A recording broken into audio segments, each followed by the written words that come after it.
The ISM Code exists because ships kept being lost for reasons that had nothing to do with the sea. A ferry sailed with her bow door open. A company knew about a defect for months and nobody wrote it down or acted on it. So the industry stopped treating safety as a matter of good seamanship and made it a management system. Written procedures, defined responsibilities, and an audit trail from the deck place to the boardroom. In the next few minutes, the designated person, what the safety management system really contains, how reports flow upward, how audits work, and the master's review that keeps the whole thing honest. The most quietly powerful person in the code is the designated person ashore, and their job is one sentence: to give the ship a direct line to the highest level of management, bypassing anyone who might be tempted to keep a problem quiet.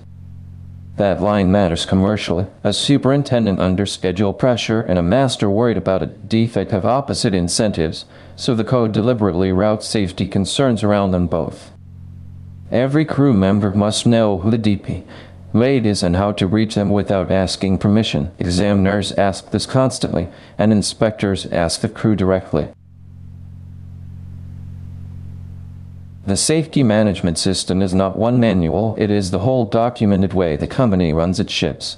The safety and environmental policy, the procedures for key shipboard operations, the emergency preparedness plans, and the reporting routes. Two documents prove it exists. The company holds a document of compliance for the ship types it manages, and each ship carries a safety management certificate. No valid pair, no legal trading. The test of a system is never how thick the manuals are. It is whether the person doing the job can find the procedure, follow it, and say honestly that it matches what actually happens on deck. Three things get reported, and the difference between them is the heart of the code. A non-conformity is a situation where the evidence shows a requirement has not been met. A major non-conformity is a serious failure that threatens people, the ship, or the environment, and it demands immediate corrective action. A near miss is the free lesson, an event that could have caused harm and did not. Companies that collect near misses honestly find their weaknesses cheaply. Companies that punish reporting stop hearing about anything until it becomes an accident, and every investigation afterwards discovers the crew knew all along. Audits are how the system is checked against reality. Internal audits are run by the company on its own ships, on a planned cycle, and they are supposed to find things. External audits by the flag state or recognized organization verify the company in the ship, and they lead to the document of compliance in the safety management certificate, with periodic and renewal audits after that. An audit follows evidence, not opinion. It samples records, asks the crew to demonstrate a procedure, and traces one event from the report through to the corrective action and its verification. A closed-up finding with no evidence of verification is itself a finding. The master has a defined position in the code, and it is deliberately strong. His authority to make decisions for safety and pollution prevention is written down, including the right to request assistance from a company at any time.